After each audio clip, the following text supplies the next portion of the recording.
नाव अपर्णा मोने हुक्केरी. काही मिनिटापूर्वीच मी एक लाईव्ह व्हिडिओ चालू केला होता, पण काही टेक्निकल ग्लिचमुळे मला असं वाटतं की I should go live with my Facebook account. मी पहिली माझ्या पेजवरनं लाईव्ह गेले होते, बट आय फील मला वाटतं मी जर माझ्या पर्सनल पेजवरनं लाईव्ह गेले तर that will be much better. तुमचं सगळ्यांचं स्वागत आहे माझ्या लाईव्ह सेशनमध्ये. जसं मी मगाशीच म्हटली, मी एक डायटिशियन आहे, क्लिनिकल डायटिशियन आहे. मागची 7-8 वर्ष मी ह्या फील्डमध्ये काम करते आहे. सुरुवातीला काही वर्ष एका प्रायव्हेट कंपनीमध्ये आणि त्याच्यानंतर Goa medical college and hospital Bambolim इथं मी काही वर्ष काम केलं आहे. आणि आता सध्या मी माझं ऑनलाईन सेटअप केलं आहे, ज्याच्यामध्ये मी लोकांना त्यांचे जर काय हेल्थ इश्यूज असतील, काय हेल्थ चॅलेंजेस असतील, तर त्याच्यामध्ये त्यांच्या मध्ये चेंजेस करून किंवा त्यांच्या डाएटमध्ये त्यांना हेल्प करून मी त्यांना त्या हेल्थ चॅलेंजेसमधनं बाहेर येण्यासाठी किंवा त्यांना ते मॅनेज करण्यासाठी मदत करते. जेव्हा आम्ही म्हणतो की हेल्थ चॅलेंजेस मॅनेज करायचे आहेत, तर we are not just focusing only on diet.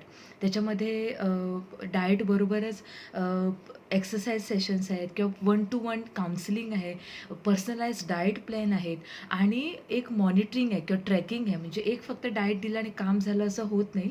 जर आपल्याला चांगले रिझल्ट मिळवायचे असतील तर आपल्याला एक प्रोलॉंग त्याच्यावर ट्रॅकिंग ठेवायला पाहिजे, तरच आपण अचीव करू शकतो आपले जे हेल्थ गोल्स आहेत. So we will just start with आमचे लाईव्ह सेशन. मी हे पहिल्यांदाच करते आहे, त्यामुळे जर काही चुकत असेल तर प्लीज मला मेसेज थ्रू तुम्ही कळवू शकता. ओके.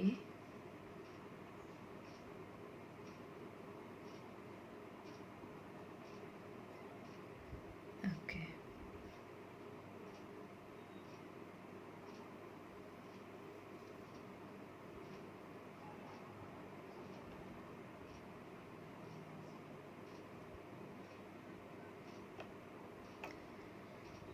ओके.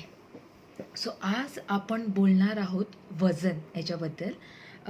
काय आहे की वेट हा एक असा असा फॅक्टर आहे की ज्यांच्याकडे कमी आहे त्यांना पण दुःख आहे किंवा ज्यांच्याकडे जास्त आहे त्यांना पण दुःख आहे. आणि it is very common.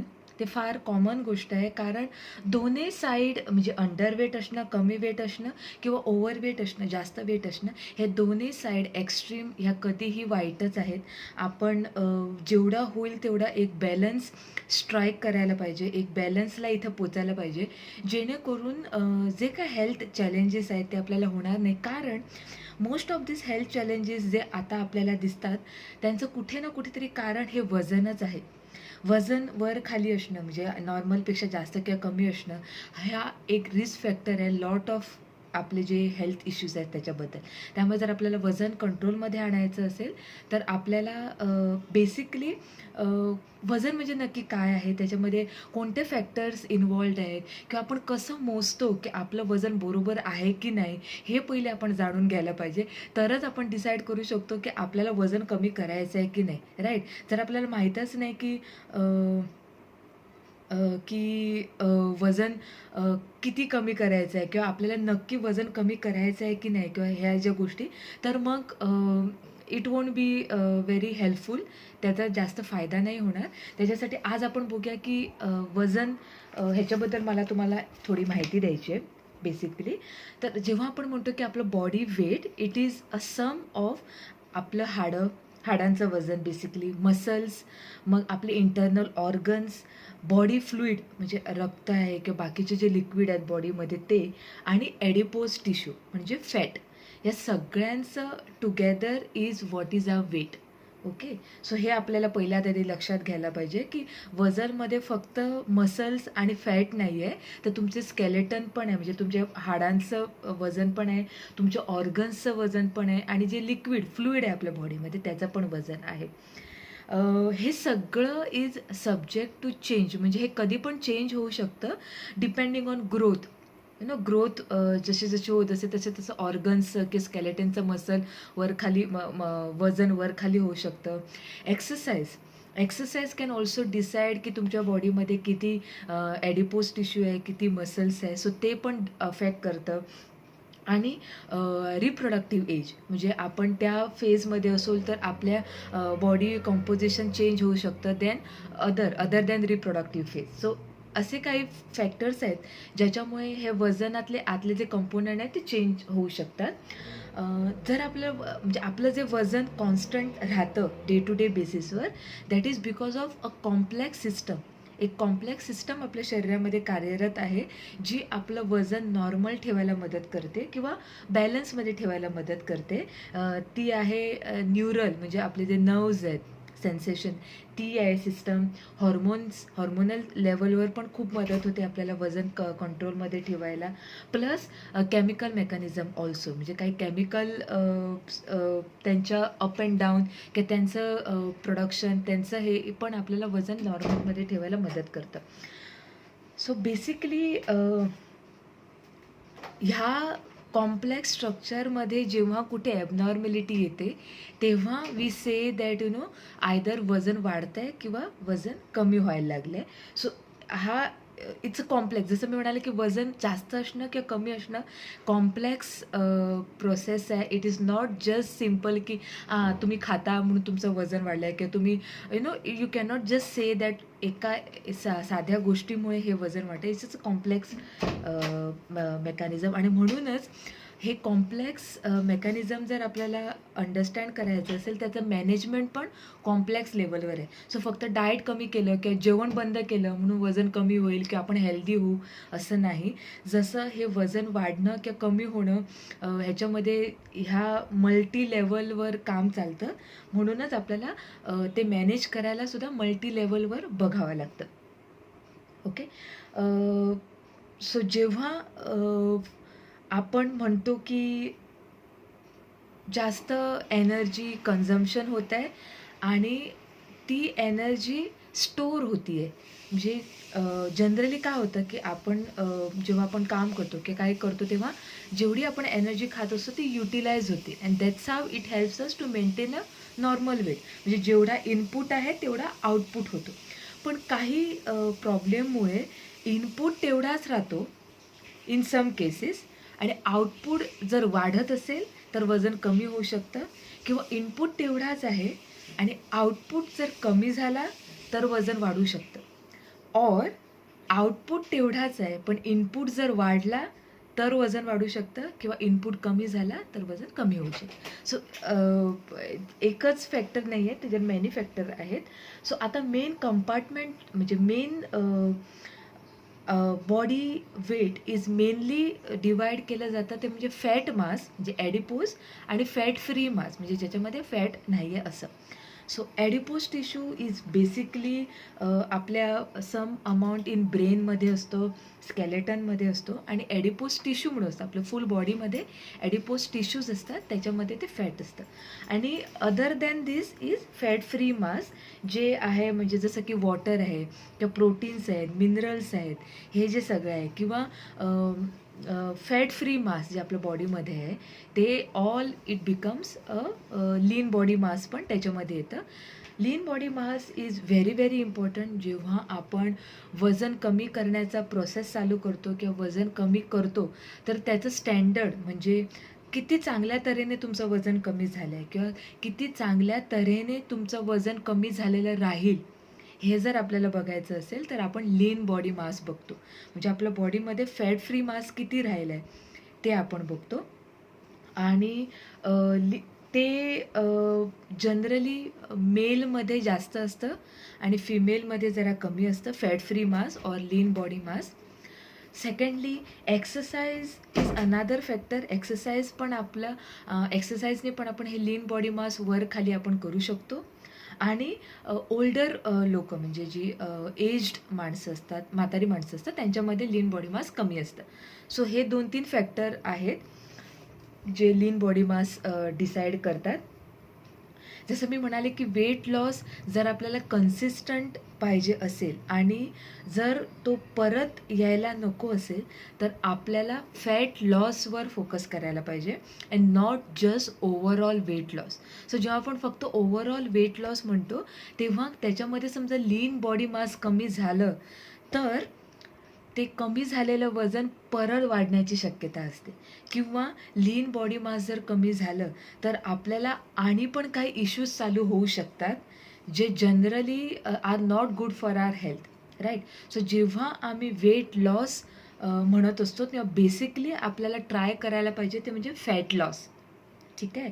Fat loss कमी आणि जर लीन बॉडी मास जास्त असेल, जे जनरली फॅट डायटिंगमध्ये बघितलं जातं, जसं की स्टार्विंग, उपाशीच राहायचं, काहीच खायचं नाही, दिवसभर उपास करायचे किंवा दिवसभर काहीच न खाता, लिटरली काहीच न खाता राहायचं, जस्ट टू वेट लॉस करण्यासाठी, किंवा काहीतरी क्रेझी आयडियाज घेऊन एकाच प्रकारचं खात राहायचं, जेणेकरून बाकीचे काही आपल्याला मिळणार नाही. असं केल्यामुळे वजन कमी होईल, नो डाऊट, पण तुमचं फॅट मास किती कमी होत आहे हे जास्त इम्पॉर्टंट आहे. जर लीन बॉडी मास कमी झालं, जसं काही पाणी कमी झालं अंगातलं, व्हेरी सिरियस इश्यू होऊ शकतो. कारण तुम्हाला माहीतच आहे, आपली बॉडी मॅक्झिमम ही पाण्याने बनलेली आहे. ऑलमोस्ट ऑलमोस्ट 55% to 60% बॉडीमध्ये, डिपेंडिंग अगेन मेल, फिमेल किंवा आपल्या वेटवर पण डिपेंड होतं percentage, but anywhere between 45% to 70% ह्याच्यामध्ये कुठे पण आपलं बॉडी वॉटर पर्सेंटेज असू शकतं, अँड विच इज ह्यूज. आणि इमॅजिन हे पाणी कमी झालं तर it will be just like आमच्या बॉडीला आम्ही डिहायड्रेट करून टाकले आणि it will not be able to perform well. चांगलं परफॉर्म करू शकणार नाही बॉडी, जर आपण पाणी कमी केलं आपल्या शरीरातलं. दुसरं आहे लीन बॉडी मासमध्ये आहे म्हणजे प्रोटीन. इमॅजिन तुमचं मसल्स कमी झाले, you will lose your stamina, तुमची काम करायची ताकद तुम्ही कमी कराल. ऑर्गन्स आर बेसिकली ते सराउंड, म्हणजे त्यांना सपोर्ट देण्यासाठी मसल्स असतात. जर मसल कमी झाले तर त्याचा पण एक वाईट इफेक्ट होऊ शकतो. त्यामुळे जेव्हा आपण वेट लॉस असं तेव्हा म्हणतो, त्याच्यासाठी एक तज्ज्ञांचा सल्ला घेणं हे खूप गरजेचं आहे. You have to consult someone who knows in this area. हे फॅट मास म्हणजे काय, लीन बॉडी मास म्हणजे काय, आणि आपण काय अचीव करतो आहे, काय व्हायला पाहिजे, ह्याची सगळ्यांची ज्यांना आयडिया आहे अशांशीच आपण बोलून आपले लाईफ हेल्थ डिसिजन आपण घ्यायला पाहिजे. त्यामुळे जेव्हा आपण वेट लॉस म्हणतो, तर आपल्याला फॅट मास जास्त लॉस करायचा आहे, not the lean body mass. Okay. आता will come to fat. So fat again 2 टाईपचे असतात. एक असतं इसेन्शियल फॅट, जे आपल्या ऑर्गन्समध्ये, आपल्या नर्वस सिस्टममध्ये very very essential fat is required for our nervous system. Plus जिथे जिथे काय हॉर्मोन्स फॅट बेस असतात, सो ह्या सगळ्यासाठी आपल्याला ते इसेन्शियल फॅट लागतं. आणि that percentage in man it is around 3%, and in women it is around 12%. Why? Because again it is because of our reproductive organ. बायकांमध्ये आपली जे रिप्रोडक्टिव्ह सिस्टम आहे, it is mainly based on fat for performance. चांगल्या फॅटवर dependent आहे for it to perform very वेल.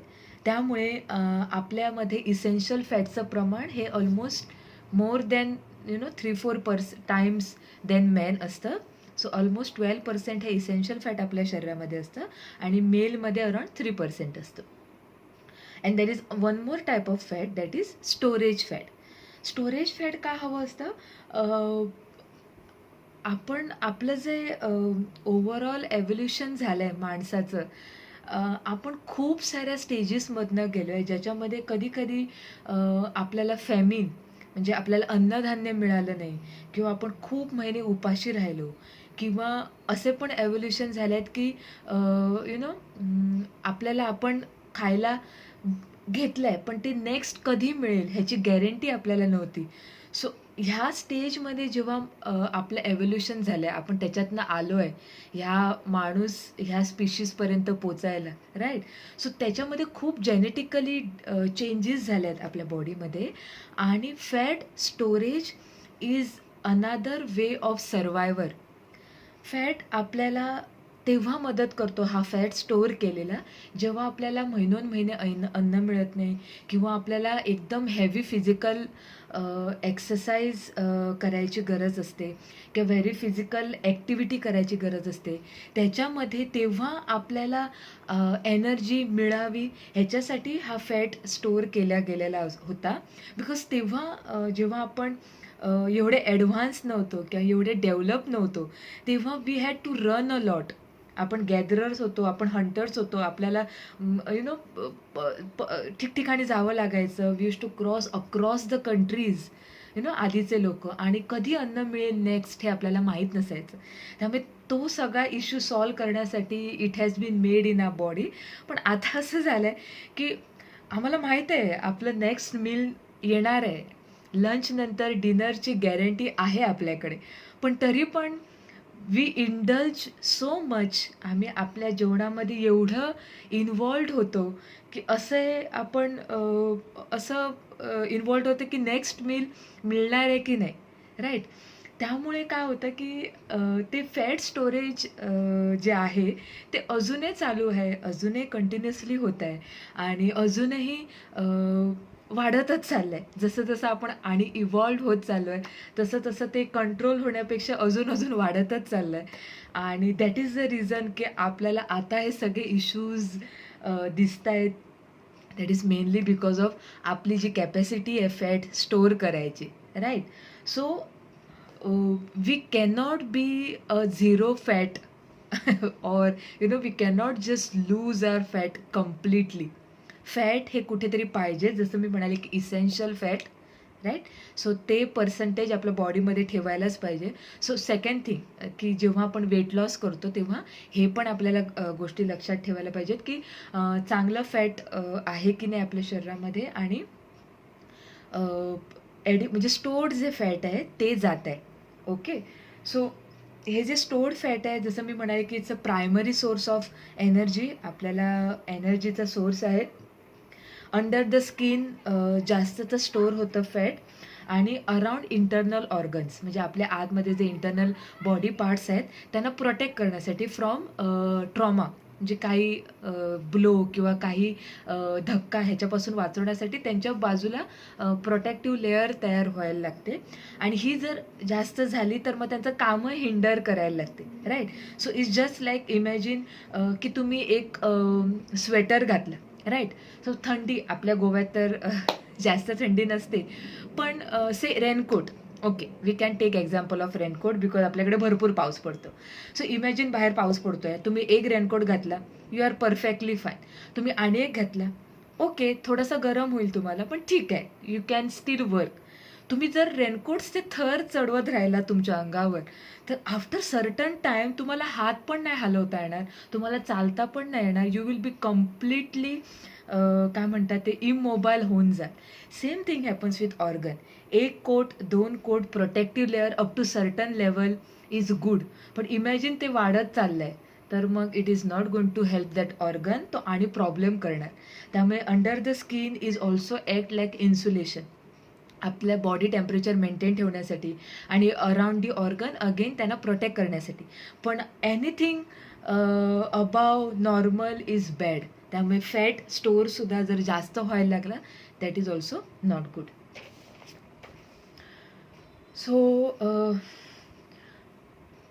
त्याची पण एक रेंज आहे की किती फॅट पर्सेंटेज आपल्या बॉडीमध्ये असायला पाहिजे. जनरली मॅनमध्ये जर इन्क्लुडिंग इसेन्शियल फॅट आणि स्टोरेज फॅट हे साधारण 8 ते 24%, 8 to 24% असायला पाहिजे, आणि वुमनमध्ये बिटवीन 21 to 35%. हे आयडियली ह्याच्या रेंजमध्ये आहे. Anything above or below this is abnormal, ते आपल्याला चेक करायला पाहिजे. ओके, जनरली फॅट सेल जे असतात ना आपले, ते 2 प्रकारे फॅट आपल्या बॉडीमध्ये वाढवतात. एक तर म्हणजे ते आपली साईज वाढवू शकतात, म्हणजे एवढा सेल असेल तर तो ऑलमोस्ट 80 to 90% आपल्या व्हॉल्यूमपेक्षा जास्त फॅट स्टोअर करत असतो, किंवा नंबर वाढत असतात, म्हणजे एवढ्याशा जागेत जर फॅट आता जास्त स्टोअर झालं आहे तर ते आणि आपली जागा वाढवू शकतं. अनदर इंटरेस्टिंग फॅक्ट की साईज कमी होऊ शकते, म्हणजे जेव्हा आपण वजन कमी करतो तर ॲक्च्युली साईज कमी होते, म्हणजे त्याच्यातला फॅट आपण काढतो, पण वाढलेले नंबर फॅट सेलचे कमी करणं हे ऑलमोस्ट इम्पॉसिबल आहे. त्यामुळे प्रिव्हेन्शन इज दी ओनली की ओव्हरवेट आणि ओबेसिटीसाठी.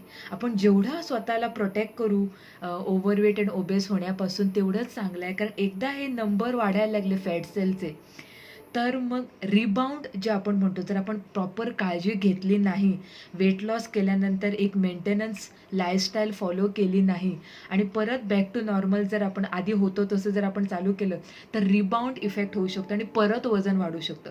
आणि दॅट्स वाय आम्ही फॅट डायटिंगला का नाही म्हणतो, कारण fat dieting basically are for 3 months 6 months. एकदा वजन कमी झालं की ते तुम्हाला तसं फॉलो करायला सांगत नाही. They tell you to go back to your normal lifestyle. पण जर नॉर्मल लाईफस्टाईल पण परत चालू केली तर रिबाउंड होऊ शकतं आणि परत मग वजन वाढू शकतं. आणि असं झाल्यामुळे सुद्धा मग लोकं त्यांचा कॉन्फिडन्स जातो, आपल्या स्वतःवरचा सेल्फ एस्टीम कमी होते आणि they always become a source of लोकं मग डोंट ट्रीट दॅम व्हेरी वेल. कारण त्यांना काय वाटतं की ह्यांच्यावर ह्यांच्या लाईफस्टाईलवर ह्यांचा कंट्रोल नाही आहे. It is not like that. जर आपण वेट लॉस केल्यानंतर नीट जर फॉलोअप केला नाही, नीट जर मेंटेनन्स ठेवला नाही, तर रिबाउंड वजन परत वाढू शकतं. कारण that is the basic science. Cells कमी नंबर होत नाही त्यांचा. त्यामुळे ते तेवढेच आहेत. They are looking for more fat आणि तुम्ही जर नॉर्मलवर परत गेला तर ते परत वाढतील. त्यामुळे we have to take care जेव्हा आपण वेट लॉस करतो. सेकंड फन फॅक्ट की ओव्हरवेट आणि ओबेस जर मुलं असतील, स्पेशली शाळेत जाणारे मुलं की लहान मुलं, तर त्यांचे चान्सेस ॲडल्टमध्ये परत ओव्हरवेट आणि ओबेस होण्याचे जास्त असतात than a normal weight child. आणि तेव्हा त्यांचे हेल्थ डिसीजचे रिस्क आणि वाढू शकतात. त्यामुळे जसं मी म्हणाले की प्रिव्हेन्शन इज द की. शाळेत जाणाऱ्या मुलामध्ये की ॲडोलेसंटमध्ये त्यांचंसुद्धा वेट नॉर्मलवर ठेवायचा त्यांनी जास्तीत जास्त प्रयत्न करायला पाहिजे, जेणेकरून मग पुढे जाऊन त्यांना ते इश्यूज नाही होणार. Okay. This are some fun fact about weight.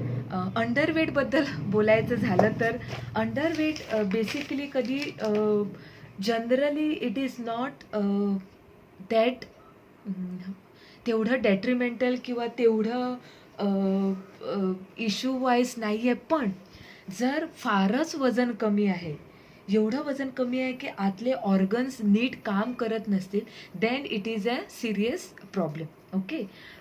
अंडरवेटमध्ये काय होऊ शकतं, म्हणजे आपले जे मेन ग्लँड्स आहेत, जसं पिट्युटरी आहे, ॲड्रिनल आहेत, हे सगळे जे ग्लँड्स आहेत ते आपली बॉडीचं each and every activity monitor करत असतात. सो अंडरवेट किंवा अंडरनरिश माणसांमध्ये ह्यांचं काम कुठेतरी अफेक्ट होऊ शकतं. त्यामुळे त्यांचं जे फुल पोटेन्शियल आहे ग्रोथ वाईज किंवा रिप्रोडक्टिव्ह ॲक्टिव्हिटी वाईज किंवा overall health and stamina wise कुठेतरी अफेक्ट होऊ शकतं. म्हणजे ते आपलं फुल पोटेन्शियलला कधी कधी पोचू शकत नाही जर त्यांचं जेवण अंडरनरिश्ड आहे किंवा ते स्वतः अंडरवेट आहे. सेकंड थिंग, काय होतं की जर अंडरवेट अंडरनरिश असेल तर ससेप्टिबिलिटी टू इंजुरी आणि इन्फेक्शन वाढते. कारण आतले organs are not performing well. So wound healing म्हणा किंवा फायटिंग इन्फेक्शन कुठेतरी कॅपॅसिटी कमी होऊ शकते.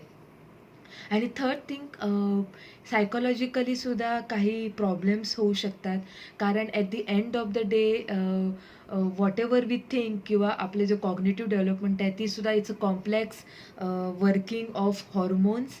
आणि जर that those glands are not working properly तर आपलं थिंकिंग प्रोसेस, स्ट्रेसमधनं बाहेर येण्याची ताकद किंवा इमोशनल स्टॅबिलिटी जी आपण म्हणतो ती सुद्धा कधी कधी अंडरवेट अंडरनरिश माणसामध्ये त्यांना अचीव करणं कठीण जाऊ शकतं.